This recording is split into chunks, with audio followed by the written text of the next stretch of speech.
as you just said a second ago, that the whole message is for every Jew to be there for each other. Now, everybody that's listening to this podcast, what can we do, and what can they do as a zechus, for a refuah shlema for you? Smile. Because the individual doesn't see their faces in the mirror every second, but everybody else is seeing your face. And just like I'm trying to be as positive as I can, everybody else can also do the same of trying to be positive. And instead of trying to look to take on something extra, try doing something you're already doing and just try to do it a little bit better. For example, this morning someone showed up at 8:03 to Minyan. I said to him, maybe tomorrow you could get there at 8:02. No one's asking you to get there at 8 o'clock. But for yourself, figure out where you're at and try being a little bit better. But if you take on something completely new, it's what we call in the Gemara, tafasta maruba, lo tafasta, you won't be able to do it. And that's why, Avi, when you shoot foul shots, right, and you hit 20 in a row, you're not going to try to hit 30 in a row tomorrow. You might try to hit 22 in a row. You got to build the blocks slowly but surely, and eventually you'll keep building them to eventually get to whatever your goal is going to be. Ladies and gentlemen, the time is finally here to kick off season 2 of the Be'in podcast. So many people have been asking me when this season is coming back, and the time is here. And there's no better person that I could think in my mind than to kick off season 2 other than Rabbi Jonathan Cohen, a.k.a. Joko, for those of you that know him. Joko is most famously known for working with so many guys in Yeshiva to help them get ready for their time at Yeshiva University. In addition to that, he also helps place young couples at NCSY chapters across the United States.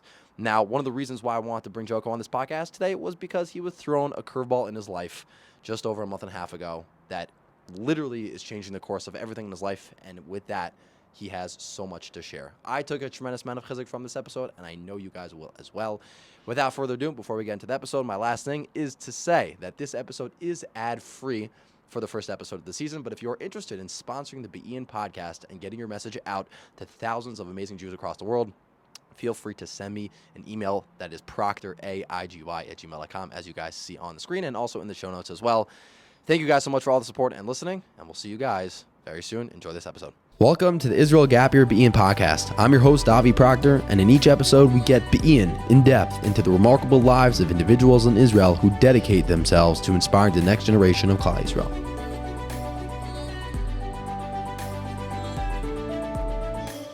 Welcome, Rabbi Jonathan Cohen, to our amazing studio here in Neve Shamir. It's an absolute pleasure to have you join me tonight. Thank you so much. I just love your smile. I don't know, it radiates. It's funny because we were talking about this podcast for a while. Every time I come and hang out at your house.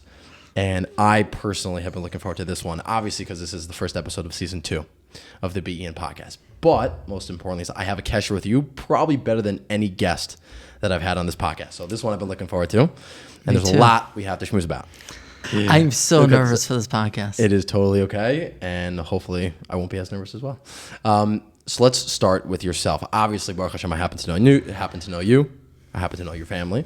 But there are definitely people listening to this podcast that probably don't know you as well. So give me a little bit of a background on who Rabbi Jonathan Cohen is, a.k.a. Joko, as you guys see on the beautiful sweater he's wearing, and take it from there. Okay. Thank you so much, Avi. I guess there's the pre-December 7th and there's post-December 7th in my life. The pre-December 7th, just a regular person, grew up in West Hempstead, went to Hafter. So many students have gone to Hafter, went to Shalvim, Yeshiva University, hung out in Rashid a little bit, got married, taught for a number of years, and then came back to Eretz Yisrael. Was in Kollel, and for the last 14 years working for Yeshiva University, and for the last 4 years working for NCSY. Looking back at that whole journey, if I told you back when you were my age, let's say, young 20s, if I told you back then, hey, you're going to be here today, what would you have said? Probably would have laughed.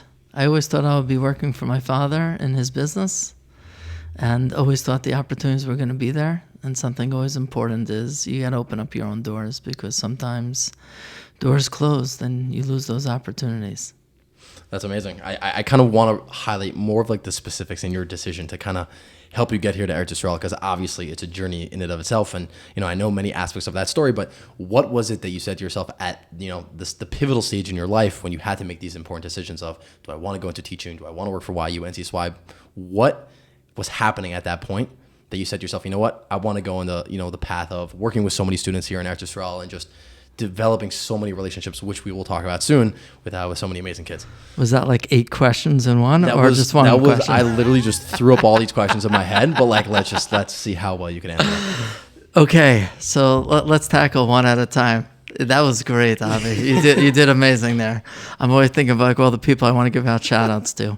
You're probably can do that at any point. Right 2 now. very pivotal people that encouraged me to come to Eretz Yisrael. One was Chaim David, which some people don't know who he is, but he's a phenomenal singer. Yamamai, Yamamai. No? The Miami. Yes. No. He's 7 Shepherds. Avram Avinu Ish Chesed. Gosh. I'm okay, old school for some of you. But every time he would see me in America, and he was brought into a lot of the camps, he would always say, Jonathan, you got to come to Eretz Yisrael. You're going to be so happy there. And the more and more somebody like puts the idea into your head, the more and more it becomes a reality. But even more pivotal than that was my wife's sister, who every time we would finish a phone conversation, she would always say, so when are you guys moving? I said to my wife, like, how are we going to get her to stop saying that? Just tell her we're going to move. And that's what happened. Once we told her we're going to move to Israel, she stopped. Let's highlight that other one of 1,000 questions I asked you before, but talk a little bit about your time working with Yeshiva University, with all the students here in Eretz Yisrael, and give me a little bit of a glimpse into what that is like for you. So when we came to Eretz Yisrael, we were in the Shalvim Kollel for about 6 years. Baruch Hashem, we had 5 children at the time. And not as a joke, but the question was like, okay, now what are you going to do? Like, the apartments are getting smaller. You got to put more, money on the food on the table. And I said, I like schmoozing with students. I like talking with them. I like hearing about their lives and seeing how I could give guidance. And long story short, my neighbor was working for YU and had just left. He's like, you'd probably be perfect at this. And I got the job. So that's how I ended up working for Yeshiva University. And how I ended up working for NCSY is that I worked in the camp scene for about 24 years. Camp Levi, shout out. Camp Mesorah, shout out. And my last summer in Mesorah was COVID. And a lot of people were very nervous. Should we go? Should we not go? And we were just discussing Rabbi Penner before the podcast. And Rabbi Penner said, you're the head counselor. You have to go. But after the summer, you can make a decision what you want to do. And then you got to stick by it. You live in Israel. And I told the camp that I wasn't going back. And literally within 2 weeks, I got a call from NCSY to help them navigating an idea of how to recruit new young couples to different locations.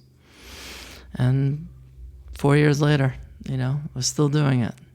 I actually want to highlight what you were saying before about your, process of working with Yeshiva University and students here in Israel. That's actually the way that we kind of met when you were, in the office in YU Israel when I was in Shraga. But I always thought one of the coolest parts of your job was the access to, whether it's the top YU Rosh Yeshiva, meeting with so many guys, running that famous event that they had every single year in Israel. And there's probably a lot of people listening to this podcast that are those students that have had those interactions with you and whatnot. Looking over the past 14 years, give me some of those highlights of what were your favorite, I guess, memories and moments that you had in this whole process. That's such a great curveball. One that just comes right at me. Avi, you play basketball. So 2 years ago, we ran our 3-on-3 annual tournament. And we built it up to 72 teams. Not an easy thing to run with so many people playing. And it ran so smoothly. We were organized with T-shirts, colors, who was playing who in the first rounds. Everybody knew what courts to be on. And I would say that was one of my biggest highlights in terms of success, in terms of Yeshiva University programming, which takes a lot of time and effort and just coordination. Second one would be the big Ramosha Weinberger Thursday Night Kumsitz, which, we had 900 people at the highlight of our events. I keep using the word highlight, sorry. And Kogel and Chulent, but singing. Shout out to Yona Freeman. And Rav Weinberger would speak, and you could hear a pin drop. And that was what I call my 2 hours of fame for the year, where I got to sit to his right and just watch a crowd just pumping. And the Achdus, is a tagline of Yachad Ninatzeach. And that's something that's so powerful now, that we have to really be joined together and work together, no matter who you are and where you're from. That's really amazing. And honestly, doing a job for so long and for so many years, I'm just laughing because, Baruch Hashem, doing the job that you've had for so long, right? When you have a job, sometimes, obviously in the beginning stages, it's awesome, it's new, it's exciting. But then there's sometimes like this stage where it's like, okay, am I enjoying my job as much? Doing this for 14 years, like what gets you to keep going every single year and saying, you know what, I want to do pretty much the same thing, work with, different students. What has fueled you essentially to keep going? That's an excellent question. And I think about that every year, of what's going to bring that excitement. And truth be told, it's the students. The students really bring the excitement.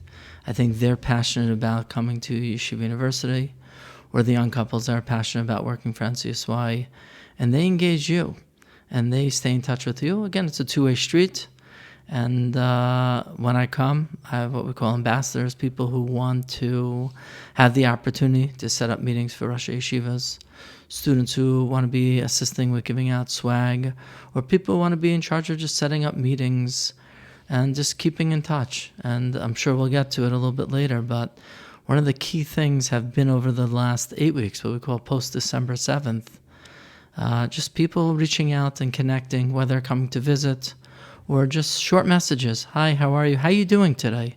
And or just saying Tehillim. That constantly, I was in someone's car today, and I kept sort of seeing his WhatsApp just flowing, and it kept just being Tehillim for me. And I was just like, oh my gosh, like I know it's on my phone, but like I'm seeing on somebody else's phone, and it's constant. So as you're speaking a second ago, talking about December 7th, I think it's important to give everybody a little bit of a glimpse. As one of the first answers you gave me, you said there's two aspects of your life. There's the pre-December 7th, and then there's obviously the post-December 7th. So for those that don't necessarily know, and even for those that do know but don't know to the depth of what's actually going on, give us a little bit of a glimpse into what's going on with you, kind of what happened, and take it from there. Wow. Okay. So thank you. We get heavy pretty quickly. And pretty much in a nutshell, life was amazing and great. The Shabbos before, I was actually in North Woodmere for my nephew's bar mitzvah. My wife was with me. My 10-year-old was with me. My son, Kalev, who's 24, lives in America, was with us. And we had a very intimate Shabbos. Literally, the only people at the meals were people that were family. Brothers, brother-in-laws, sisters. And I really got an opportunity to spend quality time with my nephew, Aaron. Motzei Shabbos, we had a beautiful dancing bar mitzvah with his friends. I actually accidentally kicked someone in the face. And everyone was laughing because I was doing the Joko move. And the next Shabbos, we had my great niece's Kiddush, 11 a.m. And we woke up at 7:40 in the morning. And we said, it's too early to get up to go to shul, so we'll go back to sleep. Everything was fine. 8:20, my wife woke me up and said, Jonathan, you're late for shul. Like, shul started at 8:15. I said, I'm really sorry, but I have a headache. My brain is on fire, and I have a brain bleed. I can't move. Now, no one should ever have to go through such a pain. And the question is, do you believe somebody? This is good for husband-wife relationships, of like when your spouse says something to you, like, do you just laugh him off or do you take him seriously? Finally, my wife went to the doctor who lives next door, hoping that he would just say, you have a headache and you'll be fine. And by the time she got back, probably, I don't know the exact times, but he was poking me, and I said, but you're from London. You probably weren't really poking me. He goes, no, I was poking you. You were snoring heavily. You were breathing heavily, and I knew that you were in distress. And they finally got Hatzalah, who finally got Mada. That took me to Hadassah in Kerem, and it turned out that I had emergency surgery just a few hours later, 5.5 hours. I'm wearing a kippah right now, but literally a week and a half ago, my hair actually fell out. Not all of it, but someone thought I got a good haircut. Not true. It's cute. It's all good. And it turned out that, Baruch Hashem, that they got this metastasis taken care of. And we've revealed that I had cancer. It's called melanoma. It's something that stems in the skin. We're davening to maybe find out where it is and where it stemmed from, because it spread to other places. And I take magic pills now after I did some radiation that hopefully it will shrink the cancer, or it will keep it at bay, so that we can get to what we're saying called immunotherapy. I'm still learning all these terms.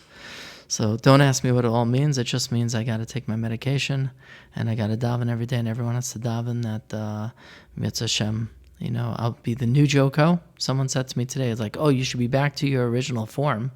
But I think with everything in life, we have to become new people. As we say every day, Mechadesh v'chol Yom Tov. That's a beautiful line, Avi. You coined it, not me. I did not coin that one. I think we both took that from the Jewish scripture. Jewish scripture. That's very good. And I have cancer. That's the bottom line. And it's not scary, but it is scary in the sense that we're living every day as a suffix, and we have to be as positive as we can. I'm sure we'll get to those questions a little bit later of how do we stay positive. And how do you deal with something that could be so life-threatening and at the same time be positive? I'm just thinking back to, I think it was the week after everything happened. You were in the hospital for the whole week, and you came home for Shabbos, and we walked over to your apartment on Friday night, and there was just so many people there to visit you. And as for the people that follow your status, they see all day. There are people in and out of your house just to come and visit you. What has that been like for you? I know you tell me all the time it gives you so much life and chiyas, but from day one to when everything happened, Baruch Hashem, everyone's showing so much love to you. So what has that done for you in this whole process? Also, such a powerful question, because I do things by weeks. So like I could be 8 weeks and 3 days right now. It's for myself, just to try to remember different things. And week 5 in 1 day, I was actually asked by my brother-in-law, Chaim Soloveitchik, to speak in Reshit. And we went, and they did a little bit of a kumzitz, and they had me speak. I remember when I spoke second. It was a nice Dvar Torah in Parshas Vayechi. But when I spoke first just about what had happened, my brother-in-law added in that when he first found out and his reaction. And that was something that I didn't think about for the first 5 weeks. I was always thinking about myself. I'm super sensitive. And just to hear his fright and his shock. And I'm sure each of you, when you heard different things. There was actually rumors I fainted in shul. That's not true. But I was very cute. And a number of people told me that. And if you think it's true, tell me who the rabbi was and tell me how, they got me out of the shul and who they called Sela and who called my wife and how they tell my children. Forget about that. But what my brother-in-law did tell me in the car, and I saw him many, many times over those first 5 weeks, was, we have never had an opportunity just to talk one-on-one. And I realized that, as you mentioned, so many people were flooding the house, and I loved it. It was amazing. And the flooding, when it came to all the singing and the nigunim, was so vital and such chiyas. And that could be a story of how I was even able to get out of the hospital that first Shabbos, thanks to the boys who came on Friday morning to sing to me, because I was too weak to get out of the hospital, and they just helped me out. But what I realized from that day, which was 5 weeks in, is that maybe it's not always so healthy to have so many people come, but rather to have smaller groups, more intimate, and give people the opportunity to ask their questions or spend time with me. Or just even recently, we started taking more of day trips, of getting out, seeing Eretz Yisrael more, and being proactive, not just sitting back. I want to touch on 2 things you just said, but the first thing is, as you were alluding to before about the positivity aspect, I try to pop in as often as I can. Baruch Hashem, we happen to live a few minutes away from each other. You're amazing, Avi. And Avi pops in even without an invitation, and he knows what Bikur Cholim is. And that's something that Rebbetzin Schneider actually asked me the other day when I spoke in Tiferet, of talk a little bit about Bikur Cholim. What's good Bikur Cholim and what's bad Bikur Cholim? So Avi always does good Bikur Cholim because he knows that he could come and go as he pleases without feeling that, it's too much or too little. And he also knows to come for visits also. And shout out to Yali that because we have the same birthday that we found out, which is amazing. And excellent Bikur Cholim is, knowing how much time, knowing what type of questions to ask. And I've actually used Avi Proctor's name a few times in what excellent Bikur Cholim is. And one day he came over and he said, "We're going to play basketball today." I said, "Excuse me?" He goes, Yeah, we're going to go outside. I'm like, "Avi, I know I'm starting to walk, but come on." He's like, "Don't worry about it." We went outside to my backyard, small backyard, play 2-on-2, good ball. He goes, "I'm just going to pass you the ball and you're just going to shoot." Probably did for 5-7 minutes till my arms got tired. But that was a very powerful Bikur Cholim of knowing how to help somebody in what they needed at that time. And I use you as that example, and Baruch Hashem, many others as well, in terms of examples of, we're here for you. Bad Bikur Cholim on the flip side is I came by your house today, you weren't home.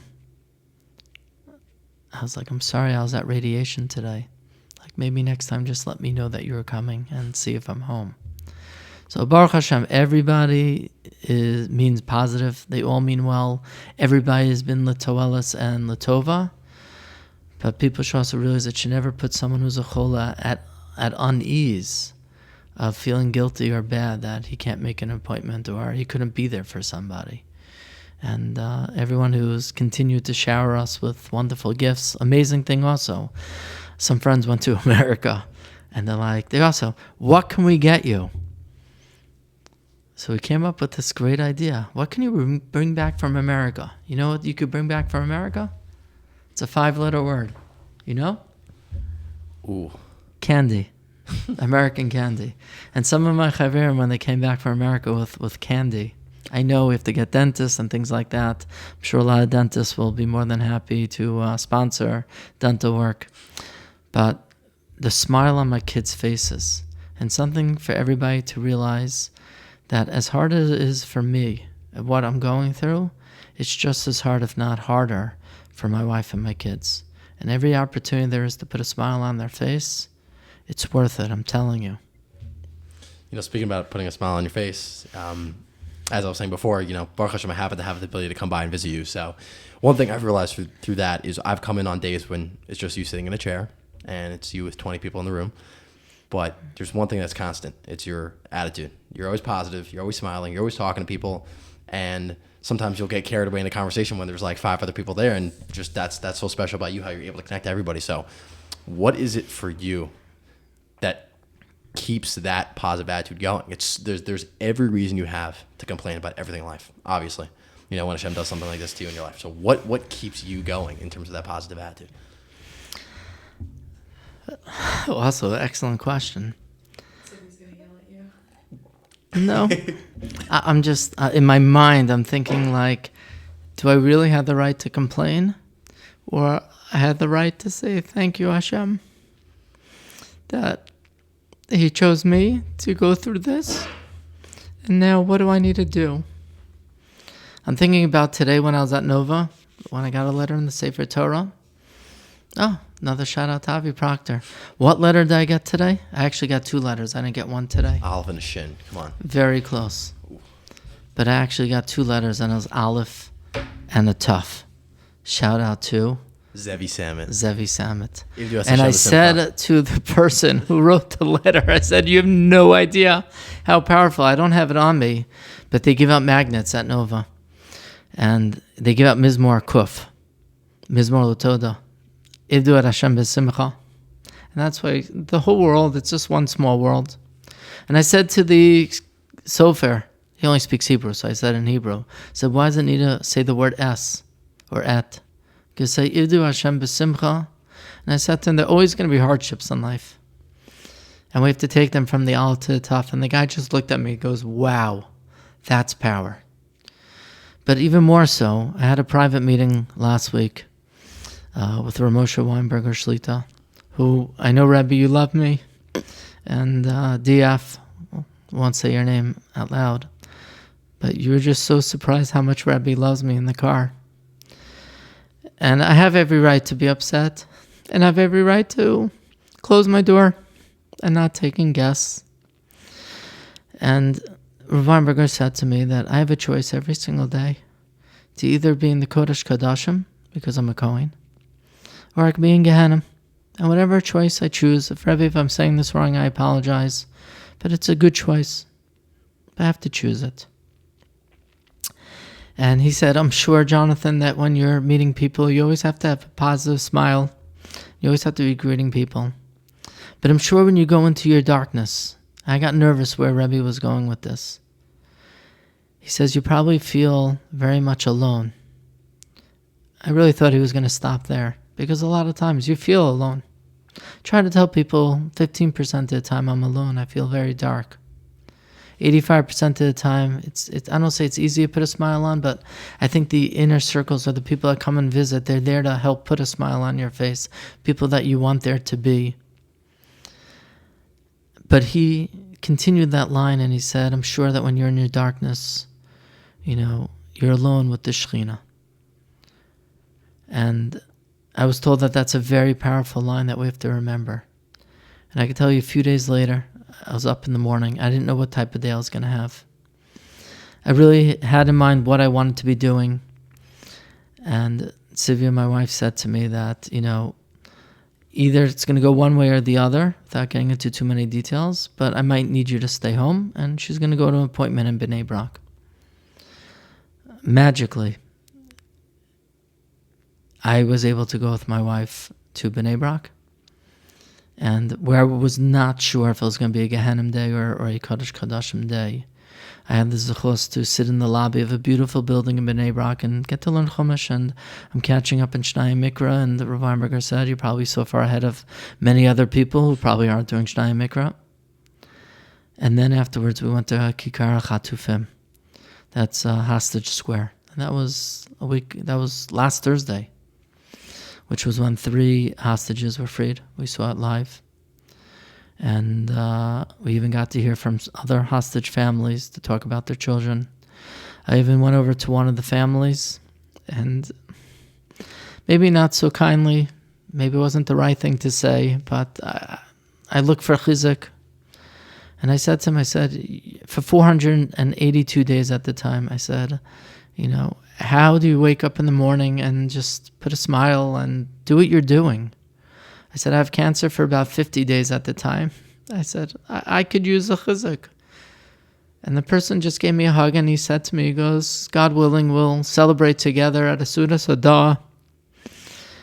And I was just blown away. And Avi, that's why I like to surround myself around people that could be there to offer chizuk, to get chizuk. Last night we had a group of Talmidim with Rav Noam Kenningsberg.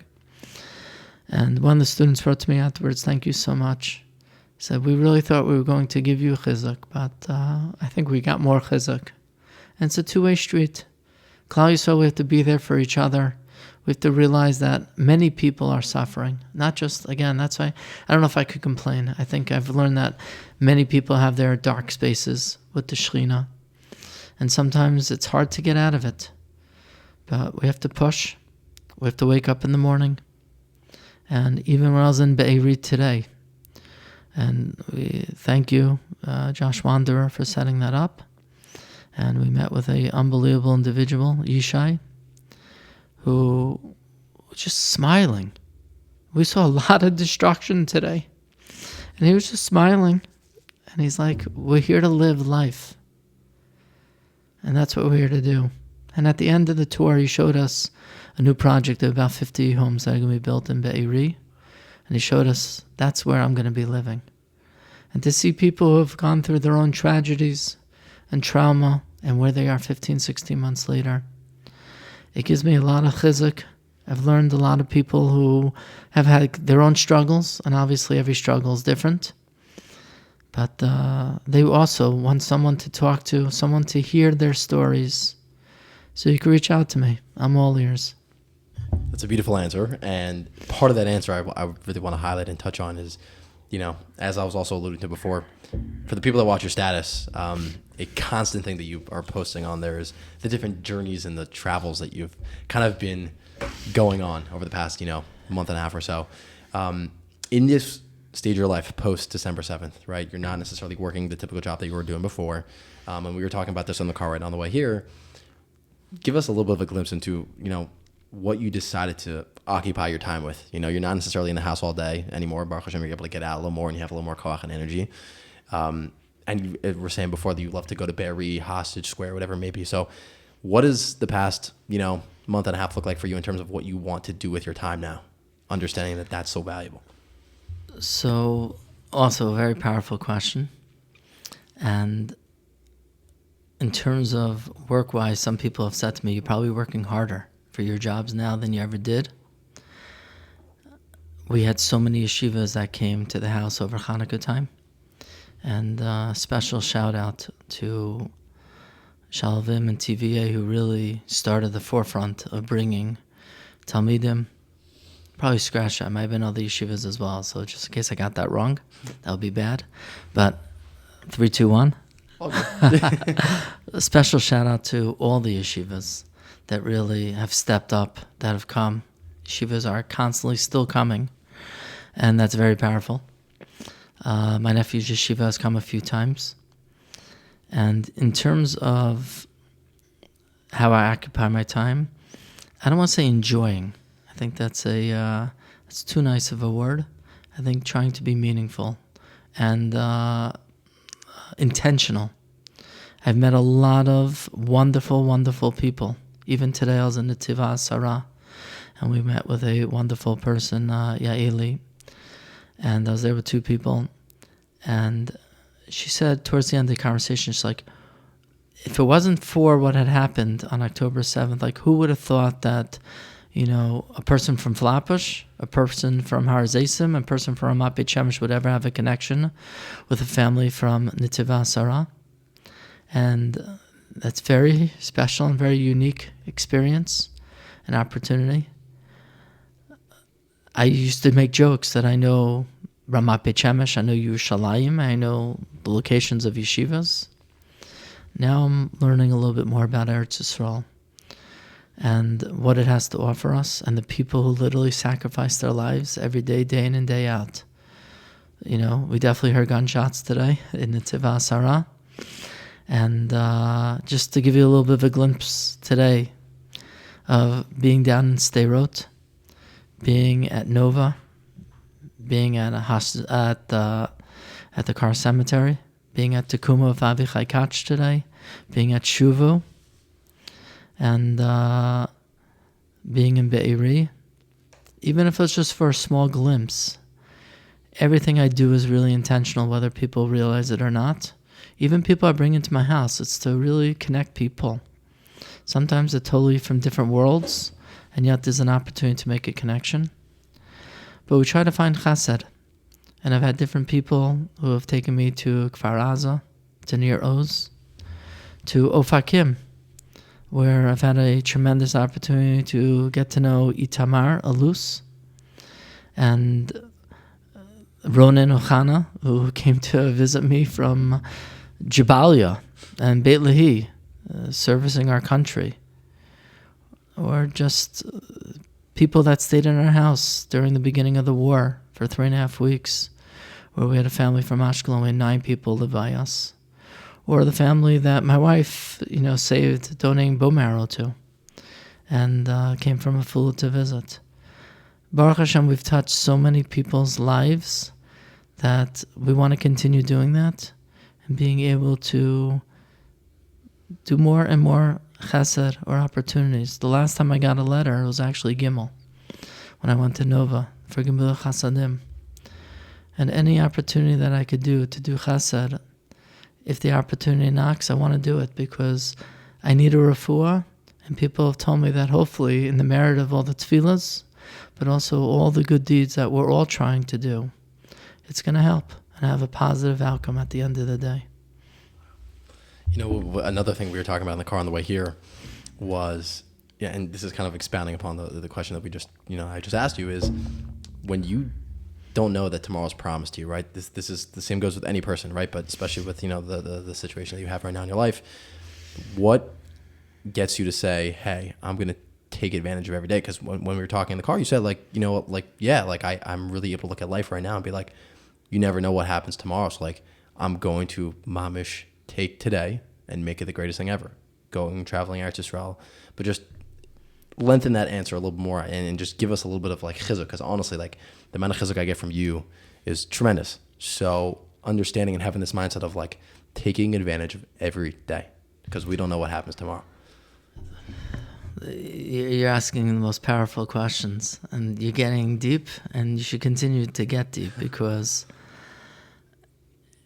to maximize and to think about every day and take it one day at a time. I have a schedule, I have a calendar, and usually I have at least one or two things every day that I'm pumped for. And tomorrow, I'm pumped because I'm going to the hospital tomorrow, and that's going to give me some type of answer, or just to keep me at bay. And when I go somewhere, or I'm going to go see somebody, or someone's coming to the house, it just gives me that little bit of excitement. But I'll give you an interesting story, because that was one of the questions you put that I should look at, of how stories are so important. I think you know someone named Avi Rosalinsky. Shlita. Shlita. Shout out to him. There you go. Fourth shout out of the pot. So a week and a half ago on Thursday, I actually developed a fever. It was a little bit scary for me, and I ended up having fever for 3 days. The weirdest part is when you had fever, I was under the blankets, I was shivering, I was freezing. I wasn't allowed to take my cancer pills, and that within itself, each day I couldn't take my pills, a little bit nerve-wracking. Everyone else was so positive. Don't worry about it, it's all good. I'm like, I know, it's another day I'm not taking my pills. And that first day on Thursday, when that happened, I sort of canceled a lot of people who wanted to come. But Avi's, he's a cousin. He's a relative. He married my cousin. And he came. And he came with his wife's 2 sisters and brother-in-law. Avi knows what to say and how to say it, and knows how much time to also spend at a Bikur Cholim. He gave me such chiyus. He just gave me that life of oh my gosh, today's going to be a great day, or we're going to finish off the day great. To the point that Thursday night I ended up at Ashrenu giving Mishmar. They told me it was the most attended Mishmar of the year, and you could hear a pin drop. So shout out to Ashrenu for just doing the amazing work they're doing. And just throughout the whole Shabbos, it was a zigzag of, am I going to be feeling well, not feeling well? Am I going shul, am I not going shul? Am I going to a meal, am I not going to a meal? And Sunday came, and I was able to take my pills again. But when you talk about the day-to-day, and I hope I get this story right, but because I was sick for those 3 days, one of the pills that I take, I should have been done on Wednesday. But because I didn't take pills for 3 days, I was done on Shabbos. And every day, on one hand, you could get nervous. The other hand is there's nothing I could do right now. Sunday's going to come, and we're going to see what's going to happen. And special shout-outs to Kupa Shaltzdaka, Yona Kaufman, my wife, and all those that... And I heard Shabbos Kodesh was trying to make sure I got my pills. And on Sunday, late afternoon, we finally got them. But as you say, it really is one day at a time, and you don't know what's going to hit you tomorrow. You don't know what tomorrow's challenges are going to be. Or as I like to say, the challenges are really, what are going to be your opportunities? And now I know the days of the week. I remember, that we're in February, and and the date, and what's gonna, bring forth tomorrow as the next opportunity. Because as we mentioned already a few times, is right over our bed. There's a picture of me and my wife on our wedding day, and I say every morning, "Hamachadesh b'chol yom tamid." Every day has to be a new day. And there's always going to be bumps. Nothing's ever been perfect. And someone said, if you ever think life is perfect, you got something else coming to you. And if you think your life is perfect, I would love to meet you. I would love to meet a person whose life is mamish perfect. And I think that gives me that strength every day now. But you should know, and maybe I'll segue this if you don't mind, but I'll give you one of my dark days. a very hard day of also just trying to figure out how do you balance. And I told you it's 85% to 15%. And there was a day that we went to the hospital, and I just sillily, I don't know if that's a word, but I thought that I was going to get answers. I did radiation. I was a good boy. I took my pills. I just assumed the doctor was going to tell me, like, it's working or it's not working. It doesn't work like that. It takes time. And he said to me it's going to be a marathon. How long that means, I don't know. But that's why it has to be every day. And as we left the hospital, I knew also I had a very, very dear friend, Levaya, that night. And I asked my son to take me, and he took me to Levaya. And we went for like 5 minutes, literally. I hugged him, my dear friend from 30 years ago. We're still in touch. He reached out to me today, and to my chavrusa, and to the other brother whose son was in TVA Shana Bet this year. And it was just a very powerful experience, but I wasn't there for myself. I was there for them. And when the Levi started, I picked up and I left. And I got home and I was like, this is not good. It's just like, I'm down. And my nephew came over, and it turned out to be his birthday. My wife made him a birthday cake, brought over some of his chaverim, who sing so beautifully together, and shout out to Mishkis. And they were singing and singing, and I was just being more and more inspired. And out of nowhere, I said, you know what, I'm making a siyum. And I'd finished Baruch Hashem Baba Basra. And even though I don't remember Baba Basra, I went through the motions. Many, many Rabbanim said, make a siyum. It's a big simcha gedola. And literally at the same time, I found out that DF, my friend, made a barbecue for my refuah. I also found out in Vaseret they had a big siyum. And shout out to AM, who made a siyum on Seder Moed in memory of his brother, and also for my refuah. And I went from, what we call sometimes the dark of the darks, to literally, I was like, wow, this day can't get any better. So, yeah, there's going to be dark moments, but we got to keep finding the good within every day. And even when during a day it could be very hard and you don't know how you're going to get out of it, just keep thinking to yourself that there are people who, are looking at you and they're staring at you and they're just saying, we're here to live life. V'chai b'hem. Wow, that was very powerful. Kind of building upon what you just said, of how you could go from a tough day to a complete 180 to it being an amazing day. Do you have any other examples? I know you're amazing at telling stories, as you did before it there. But do you have another example of something that may have happened to you, post December 7th, obviously, that completely flipped around your day, gave you a tremendous amount of chiyus, whatever it may be, that you were like, wow, that meant so much to you?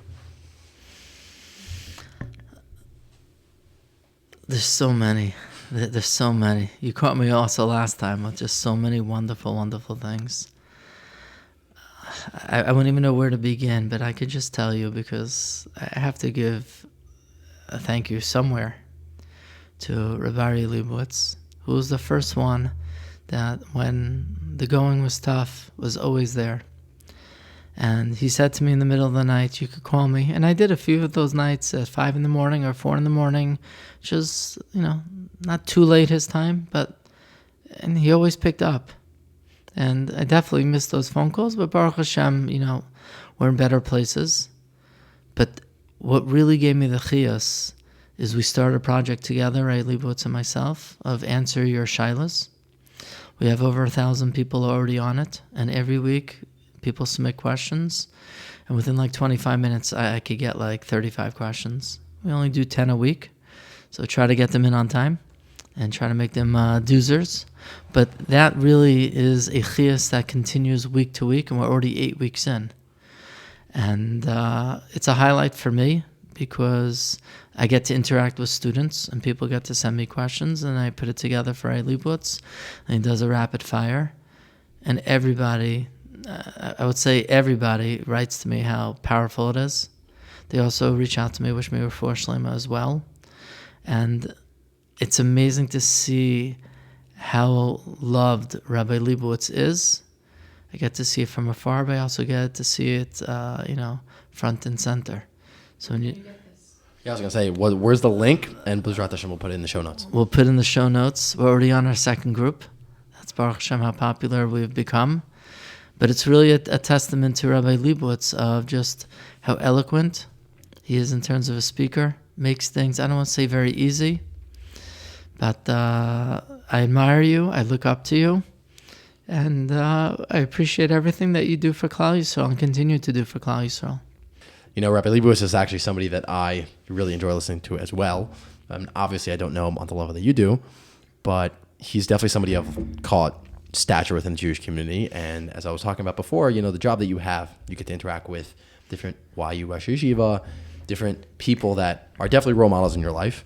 And obviously role models leave a roshem on our life in terms of how we go about our day to day and, you know, everything related to that. So for yourself, give me a little bit of a glimpse into kind of who some of your role models are and how they have affected your life. Amazing. So hopefully I'll remember to talk about both.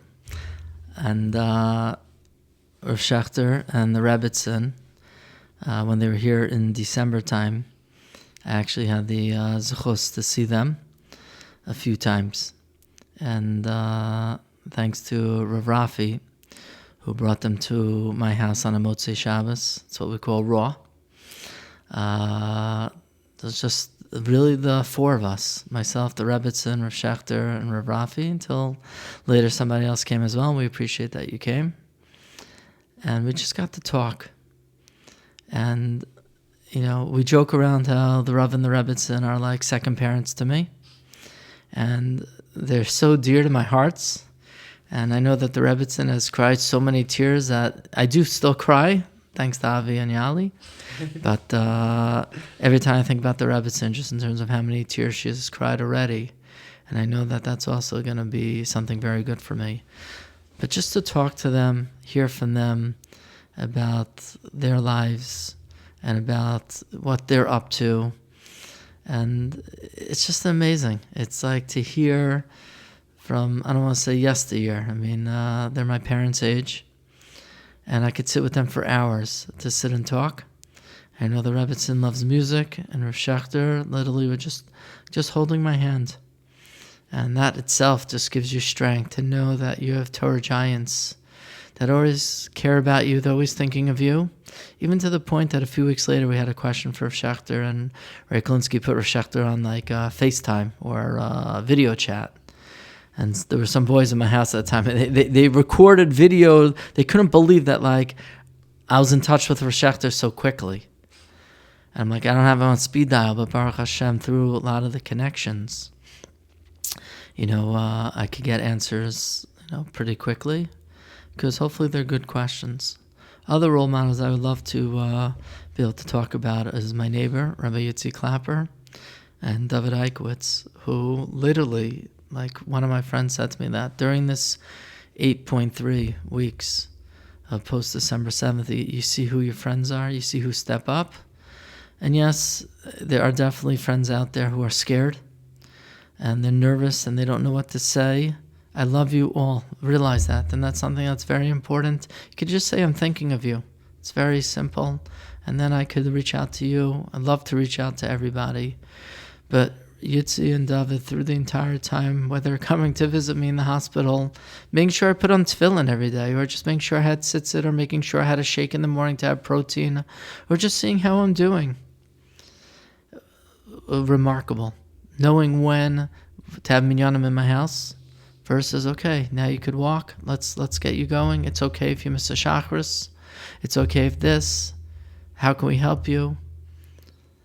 Ray Clapper bringing over his Talmidim and Talmidot from Bar Ilan Israel experience to give inspiration, to be inspired, to always opening up their homes. Neither of them ever complaining if I didn't like the food because I don't have taste buds. But they're role models in the ways that they make everything so simple and so easy. And if I need something, they're there for me. And from the bottom of my heart, I appreciate everything that you guys have done and continue to do. And do for your wives and especially for your children as well. And you also knew your limits. knowing when you're available and when you're not available. It shouldn't always be that you feel you have to, you run. And it's amazing for me to see how you interact also with your spouses and for your children. And those are real role models. And they're neighbors and they're people. And we'll give one more shout out if I can to Mr. Platnick Sr. Shouldn't call him Senior, but he literally also sends me a message every day. Is today a good day to stop by, or no, I shouldn't stop by today? I should let you know that I'm going back to America. And I appreciate it all. It's amazing to see what an amazing father he is, grandfather he is. And we just celebrated together his grandson's bar mitzvah. And, you know, people are looking at me that I should go and dance. I was nervous. But I saw Mr. Platnick dancing on the side, and I was like, oh, that's my pace. And I went next to Mr. Platnick, and I just, you know, put my arm around his shoulder. Then when I saw them dancing a little bit quicker, so I was like, okay, time for you to go back in. Go enjoy. But thank you so much. I got to really feel included in the simcha. And it's an amazing thing of really, it's part of the theme we're discussing, and another just behind-the-scene role models.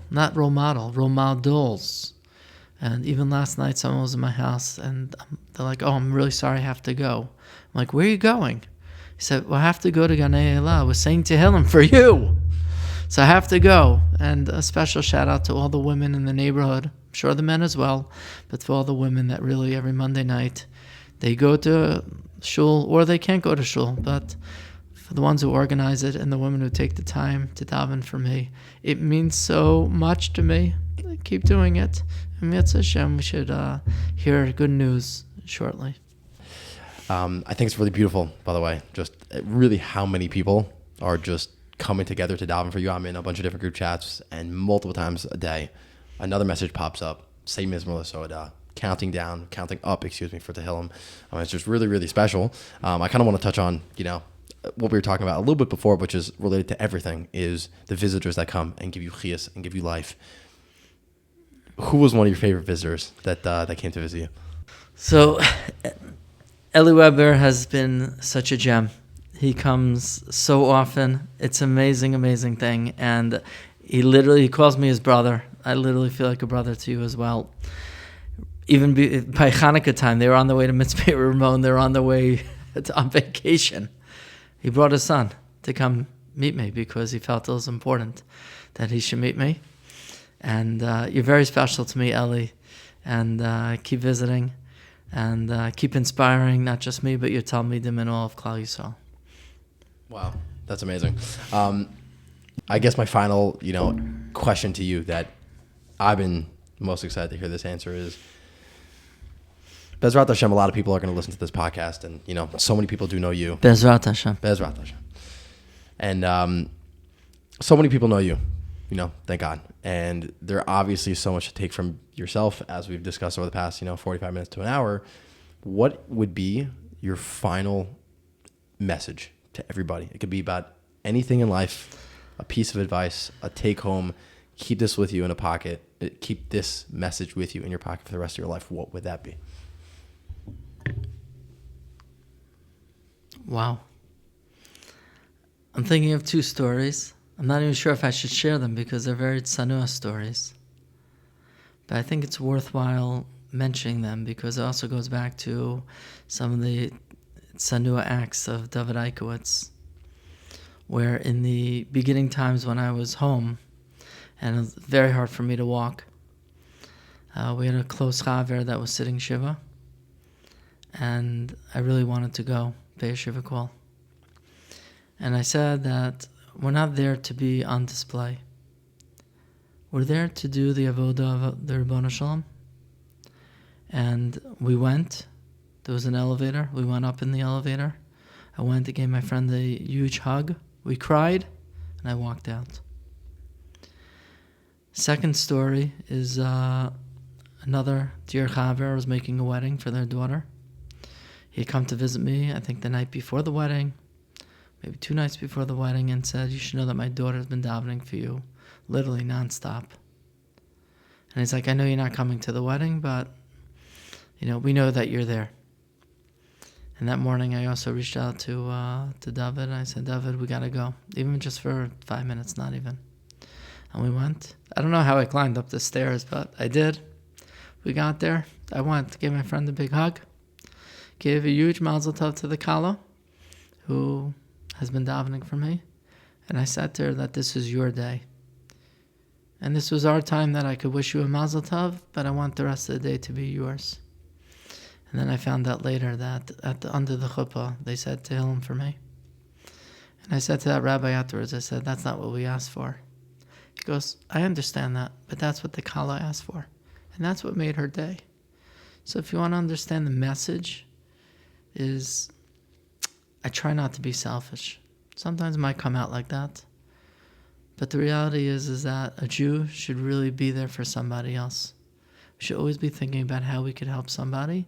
And it's a new way of being to figure out what the person needs. Sometimes it's just leaving a challah by a neighbor's door.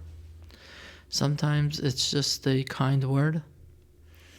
And now, with all these opportunities of getting out there in the world to meet people that we would never have had that opportunity.